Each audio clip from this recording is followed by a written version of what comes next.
Yo, what's going on, everybody? How y'all doing? Thank you for tuning into another D. Elliott Fitness live stream. And today, we are here with you today. And what we're going to do today is we're going to tap into a little bit of an understanding of sexual transmutation.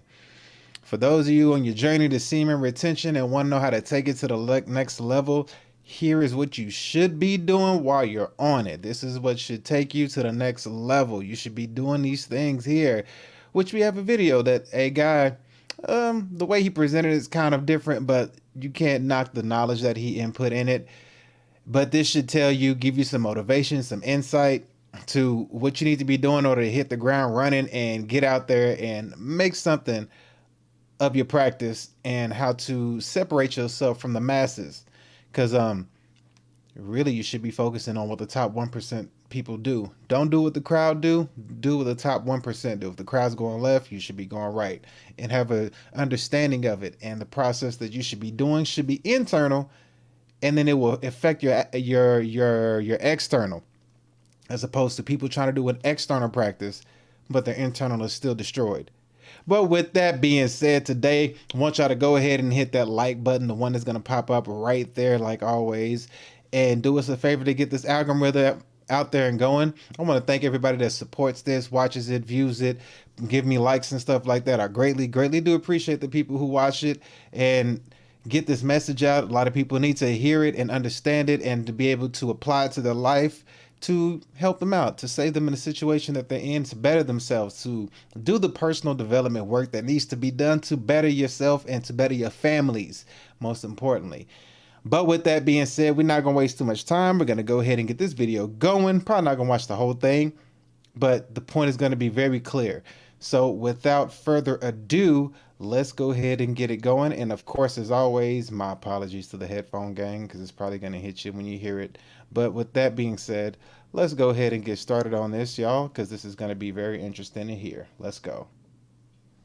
There is a practice that, when done properly, will lead you right into the realm of perfection. This practice allows you to tap into a divine force that resides in your heart. The more you attempt to access this force, the more it will access you. What you are chasing will be chasing you. And this thing you are chasing is the very source of all creation. If you can control your body and senses for a little period of time, then you will find yourself rising above the senses. This practice, when partook in, not only attains your goals, but by its very nature ends up obliterating all of your goals, as everything you ever wanted slowly becomes a part of you. This practice does not discriminate, whether your goals are worldly or spiritual. If you want to rise to the top of industry, or if you want to wake up from the eternal slumber that leads to the cycle of birth and death, you will achieve your goals. This practice is called sexual transmutation. It has been practiced by almost all of history's spiritual giants and also by many of the intellectual geniuses. And today, we will go over tactics you can use to both ensure that you can do this properly in this day and age, and to guarantee that you maximize your results on this path. And for those of you who may find this intimidating, or those who may not be interested in spiritual practice but want to transmute, stick around till the end, and I will give you an exact timeline on what to expect in the first year if you choose to do this practice. This timeline is based off of my experience of having done many streaks on God mode. So kick back, grab your popcorn, and get ready to learn the art of sexual transmutation. My man said tapping into the art of God mode. Let's get into God mode, because ye are gods, aren't ye? We should be tapping into God mode. We ain't got much time on this earth. So while we're here, you need to be reaching to figure out what your true potential is supposed to be. Tap into it and use it to the highest form ever, and then set up a cesspool, but a source of resources and abundance, not for your children, but for your grandchildren. Let's go. Sexual transmutation, a concept often associated with ancient Eastern philosophies and more recently popularized in the West by figures like Napoleon Hill, refers to the channeling of sexual energy into creative and productive pursuits. At its core, sexual transmutation suggests that rather than dissipating this force through mere physical gratification, individuals can harness and redirect it to create a dynamo of force that will guarantee achievement of their goals, increased personal growth, and enhanced overall well-being. For centuries, various cultures and spiritual traditions have explored the transformative power of sexual energy. In ancient China, Taoist practitioners sought to cultivate and circulate this vital force throughout the body to promote longevity, vitality, and spiritual enlightenment. Similarly, in Hinduism, the practice of brahmacharya emphasizes the conservation of sexual energy to enhance concentration, clarity of mind, and spiritual insight. Throughout history, numerous renowned figures have been associated with the practice of sexual transmutation. These individuals, revered for their achievements and contributions to society, are known to have utilized their sexual energy to fuel their creative endeavors and to attain exceptional success. Some notable names include Leonardo da Vinci, Nikola Tesla, Sir Isaac Newton, William Shakespeare, Florence Nightingale, Albert Einstein, Beethoven, Carl Jung, Helen Keller, and countless more. In my own journey of exploring sexual transmutation, I've discovered numerous insights into the connection between sexual energy and personal development. By reframing my perspective on sexuality and embracing practices such as mindfulness, meditation, and creative expression, I've experienced a heightened sense of vitality, force, and emotional balance. Harnessing sexual energy has not only enhanced my creativity and productivity, but has also deepened my spiritual awareness and enriched my personal relationships. Through intentional cultivation and conscious redirection of this potent force, I've found greater alignment with my aspirations and a profound sense of fulfillment in both my personal and professional pursuits. I have two paths that I follow when doing sexual transmutation. The first is by doing semen retention, following the Taoist retention schedules, utilizing Taoist meditation and visualization tactics. The second is by practicing Akhanda Brahmacharya or God mode, which is the active sublimation of all your sexual impulses in word, thought, and deed. I will delve into God mode here, as I believe that this is the most potent and quickest way to get results on this path. If transmutation of the energy is your goal, you will reach to material, spiritual, and personal heights. Now, one thing he did say, he said he know the quickest way to get there. I'm not a proponent of quickness and shortcuts, so I may not agree with him on that part. But as far as doing what he's saying to do, as far as, semen retention, exercise, working out, diet, all these things, prayer, meditation, all these things go hand in hand. I agree with that. I'm just not a shortcut fan because this is a spiritual process, and I don't think you can cheat or shortcut the spiritual realm. And if you do, you're going into the wrong spiritual realm, in my opinion. That's just my opinion. You know what I mean? There's no shortcuts. If you're going to God mode, there ain't no shortcuts. It's one way. And if you're going to take a shortcut, then there's another God that people worship, and it's not the creator, it's the imitator. But that's my opinion. Let's keep going. That you had never dreamed of with Brahmacharya. There are two ways to do Brahmacharya properly. Really, one way always leads to the other. But for those who are not interested in all the spiritual sadhana or spiritual practice that goes with Brahmacharya, I present the Karma Yoga option. Don't worry, Karma Yoga is just work. We'll get into that in a minute. To accomplish this alchemy of sexual transmutation, whether you do the spiritual sadhana or not, you will need to be ready for an incredible amount of energy that will hit you between 1 to 3 months on this practice. You will feel like you are on cocaine 24/7, but way sharper, smarter, and more present than everyone else around you. The only way to manage... Could you imagine that kind of energy? On that Tony Montana, just 24/7, 365, but sober and in your conscious right mind, doing the right things on a straight mission? Let's keep going. This energy and guarantee that you can keep transmuting is to cut all social media and other useless crap out, have an exercise schedule, and use your work and productive hobbies to transmute the energy. You play guitar? Well, your guitar game is about to explode. You have a business? Well, you are about to scale that sucker up 10 notches. Side note, I don't consider YouTube social media. YouTube, for me at least, is straight media, and when used properly in moderate doses can actually be good for you. You can use it to learn about spirituality, health, wealth, and good things that will aid your path. That, my friend, is not useless. And if other platforms serve this purpose, then so be it. But the point is to not be scrolling away and looking at useless stuff that's going to both occupy your time and give you urges that will put you at risk of falling on this path. If you don't put all your energy into productivity, you will fail at this. Sexual energy. Put all your energy into productivity and stay away from things that will urge you to basically succumb to your vices. Because the energy that you have has to come out, whether it's sexually, whether it's positive or negative, whether it's regeneratively, if that's a word, or degenerate. It's going to happen one way or another, but the choice is yours. Let's go. Is a creative force. And when not used to create a human being, it will need to be used to create something else. It is. Otherwise, it will find a way out. Karma yoga is work, but one twist. Whatever work you do it with the intention of aiding humanity and with utmost love. You have to have no outcome in mind but that. That's it. If you hate your job but have to do it, then open a business that you love and do that in the rest of your time. If you're in the Western world, at least, you have a 40-hour work week.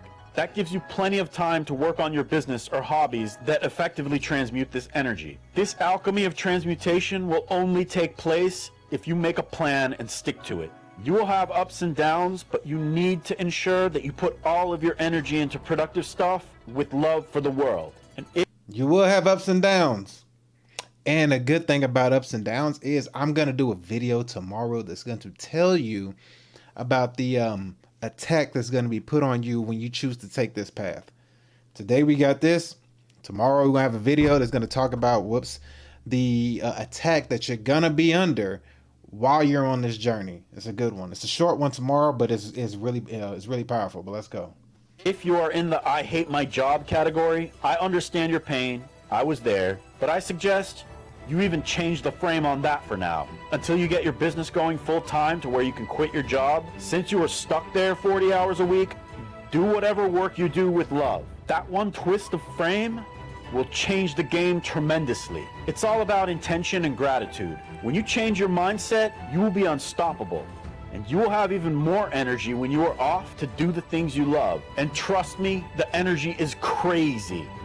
I can only sleep 4 to 5 hours, and I have so much time to focus on productivity. As for the other path of sexual transmutation, we have what is called spiritual sadhana, or spiritual practice. I regularly incorporate prayer, meditation, visualization, japa or chanting, and yoga. If you want to avoid wet dreams to maximize, wake up super early. Waking up at 3 to 4 a.m., which is also known as Brahma Muhurta, the time of the divine, rids you of the need to have to deal with urges that are caused by sexual desires that are pushed out of your mind. Most wet dreams happen in the 4th quadrant of sleep, and if you just nix this from your sleep schedule, you're pretty much safe. And on that note, wet dreams are not as bad as conscious ejaculations. Conscious ejaculations set your transmutation ability back 100%. Whereas wet dreams only cause a spillage of the prostatic juice, this will at most set you back a few days. So if this happens, don't worry. But to avoid it altogether, you can wake up early. Also incorporate yoga, especially early. Sirsasana, or yogic headstands, and Sarvangasana, or yogic shoulder stands, done regularly, will literally pull the energy upwards towards your higher energy centers. When the energy moves upward, spiritual energy, also known as Oja Shakti, is formed. When this process happens, you are actively transmuting sexual energy into a force that will, with time, give you clairvoyance and possibly other supernatural abilities. This process, and also meditation and work, happens so much smoother at Brahma Muhurta. So if you plan to transmute, plan to wake up between 3 to 4 a.m. every day. Now, active sublimation. Now, a bunch of these things he's saying, Brahma Chama and Brahma Moore and Asura Hoarder and all these different things he's talking about, I really don't understand what these things that he's talking about are, but I do understand, like, waking up early, having a routine, doing stretches and opening up, getting your joints moving and lubricated, doing stretches, push-ups, exercises like that, do a little reading, prayer, meditation in the morning, having a structured routine, waking up extremely early and getting stuff done first before, for example, you got to drop the kids off to school.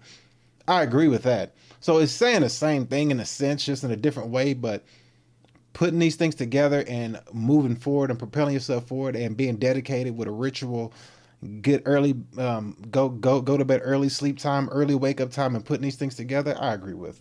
Of all sexual impulses in word, thought, and deed is no joke. You're essentially at war with lust. Lust is the strongest force and is biologically and spiritually programmed in us so as to propagate the life cycle. If you want to practice sexual transmutation, you need to use God. It is only by the name of the Lord that one can conquer their lust. Through God, you can accomplish anything. God is in you and closer to you than that thing that you actually think is you. So use God while you do this.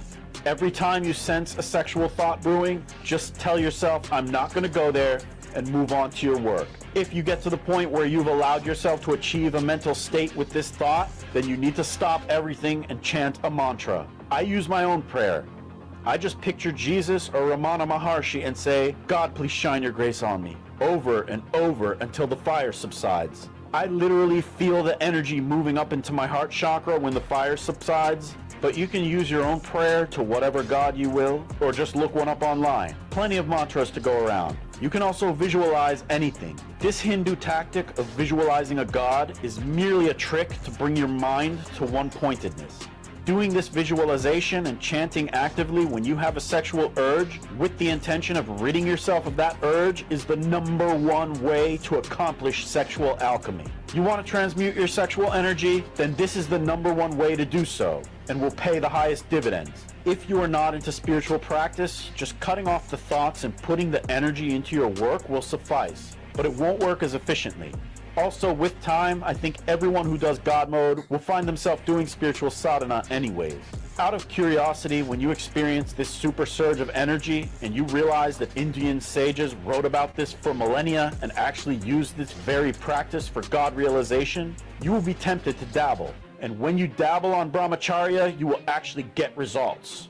In the beginning, you will have to actively kill these thoughts and tendencies a lot. But with time, you spend less energy on that, and you are able to kill the thoughts at the root subconsciously. And eventually, they will go away completely, and you will always be one-pointed. Chanting, visualization, meditation, and all of these practices are just tricks to bring your mind to one-pointedness. When you are always one-pointed, you are ready for what is called Atma Vichara, or self-inquiry.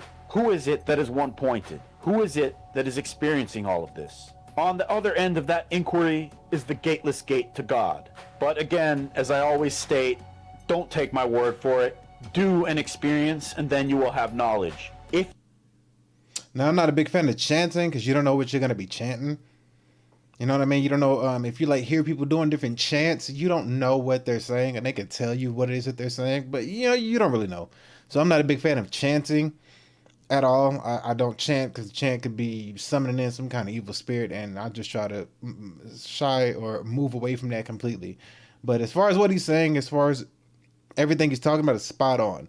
And I mean, he's spot on with what he's saying. And the best thing he said in his whole video, don't take my word for it.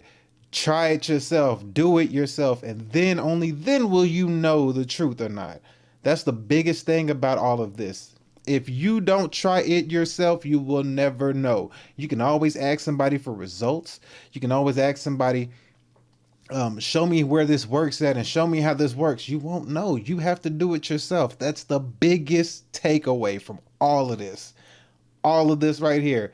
If you take anything away from this, try it yourself. Don't believe anyone. Never believe what somebody says. Do it yourself, and then and only then will you know and have the answer. We're almost finished. Let's go. If you believe me, you will kill the possibilities. On the other hand, if you disbelieve me, you will also kill the possibilities. So just do an experience, and with time, like it was for me, you will gain faith and have experiences that show you directly that there is more to this reality than you think. Now, for the general timeline I promised. You need to plan the first month to be difficult. You have essentially announced to Satan that you are about to break out of hell, and he is going to come at you from all angles. Man. You need to establish habits here that will aid in your success, both initially and for... Hey, that right there is something you need to pay attention to seriously. The fact that he said that you just waged war and Satan's going to come at you from every angle possible.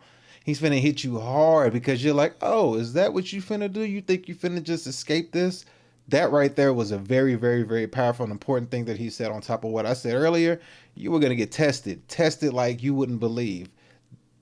Man, he couldn't have said it better. You are going to get tested because you've made it a mission and a point to be able to achieve a goal that's going to remove you from sin.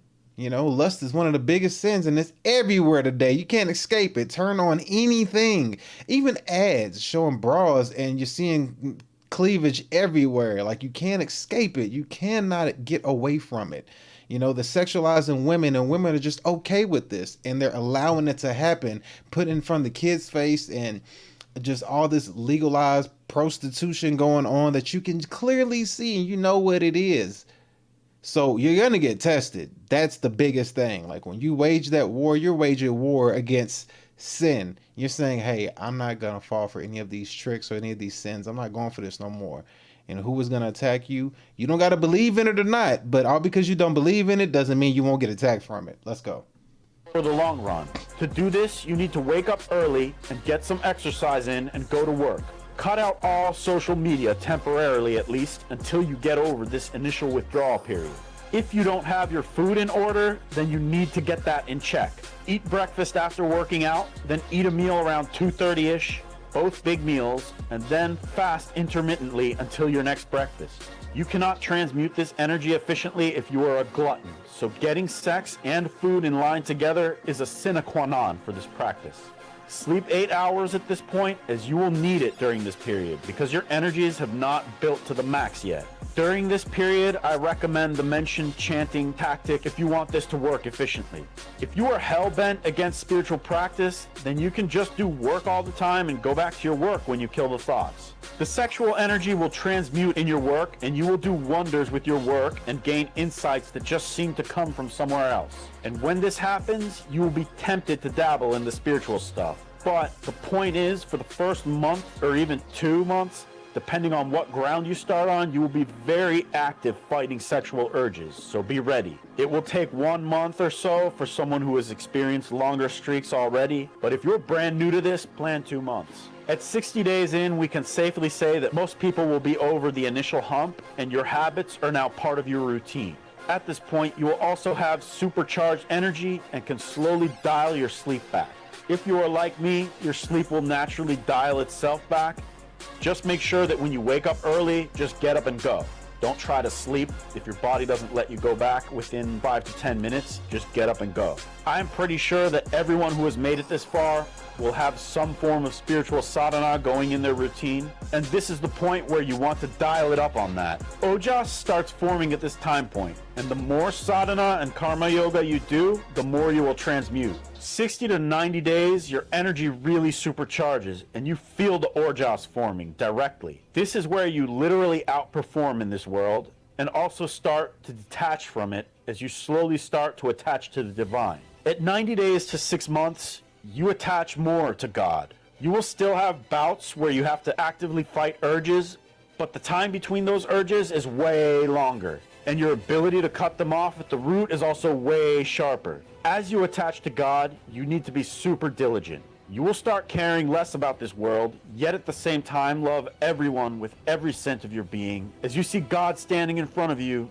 through all of your friends and loved ones. As you detach, you will come to question the senses. But don't look down on others for being stuck in their senses, as this will be your demise. You must be humble, so stay humble and keep practicing. 6 months to 1 year, you will have tremendous increase in intellect, and your energy will be managed fully by the divine at this point.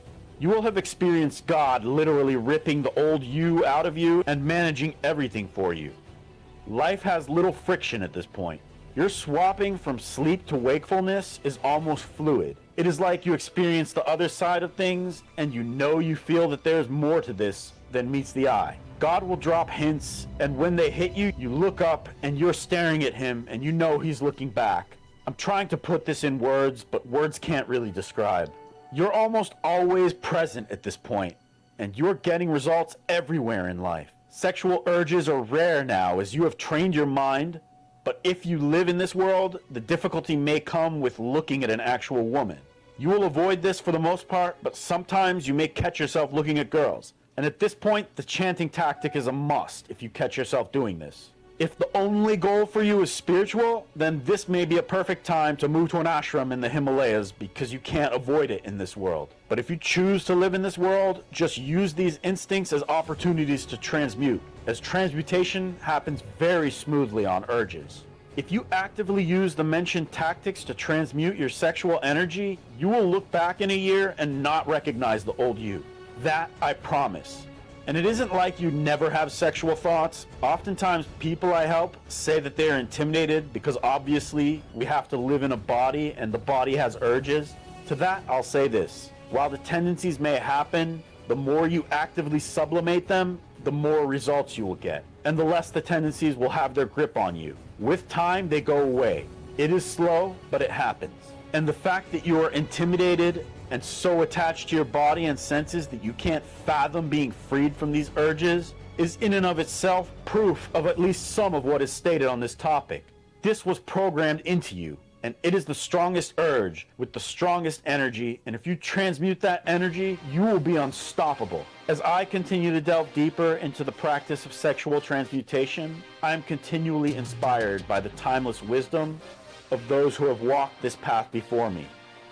By integrating these principles into my daily life, I aspire to unlock new levels of growth, creativity, and eventually self-realization, empowering myself and others to live authentically and abundantly. Thanks. Yes, sir. So that is what it is. Take this understanding of semen retention and transmute it. Give yourself 3 months and sit down and really focus and understand every single day that you have a goal, a mission to accomplish, and you're going to accomplish this goal. And when you do, you'll be unstoppable. I'm on my journey with y'all as well. I did relapse recently. I think I can't remember what day I'm on right now. What day am I on? I have to start all over. I relapsed. We're human, but I don't want to relapse no more. I ain't trying to go through it again, so I want to go ahead and document this journey and to be able to. I mean, I can't prove it to you, but I mean, we can look back and be like, hey, like I did it, whether you believe me or not. But I think I'm 5 days in. Like I said, I recently relapsed. So sad, but it's okay. It is what it is. But I understand. So with this being said, hopefully you see what this is and understand what this is, and to be able to get out of the situation that you may not like that you're in, or to rise yourself above the situation that you see the world going into, and to transmute above that, man, there's nothing greater. So understand that I'm here on this journey with you, and I'm going to push harder than you've ever seen, as well as hopefully you do the same thing and we can rise above this together. Like I said, I'm gonna not necessarily like document word for word, but I'm going to, kind of lay out like how far along on the path that I am as I go through and do more of these live streams. And I'll let you know like, hey, what day I'm on. I think I'm on day 5. Don't quote me on it right now. I think I'm on day 5, but we'll start there from here and we're going to keep going. So with that being said, thank y'all so much for tuning in. I appreciate y'all. Do me a favor, as always, hit that button right there that you see, because we made it through another YouTube live stream and it's been a good one. So hopefully this gives you some motivation, some inspiration, something to inspire you to push forward and not just feel like you're just stuck in like a hamster in a wheel type situation. You can get yourself out of it. It is going to take work. A lot of the work is going to be restraining. Learn. Strength is in your restraint. So learn how to restrain yourself and then turn around and then apply yourself with action daily, nonstop, and keep pushing and keep grinding. Okay? Because you're not alone. You ain't in this by yourself. We both going to do this together. With that being said, thank y'all so much for tuning in. Thank you, thank you, thank you. And of course, hit the like button on your way out. And we'll be back here tomorrow with another live stream. And this one, like I said, is going to talk about the friction that you're going to run into as you're on this journey of trying to retain and hold your seed. It's going to be about the friction, the opposing force that you're going to be met with along the way, because you can't expect not to be met with any opposition, any adversity. That would be foolish of you. So that's going to be a good one tomorrow. It's going to be short, nowhere near long as this, because the guy gets straight to the point and gets right to it. And man, it's very interesting. I can't wait to do it for y'all tomorrow. But with that being said, I got things I got to go do. Hopefully you do too. And I will catch y'all next time. We out of here. Thank y'all so much. Peace.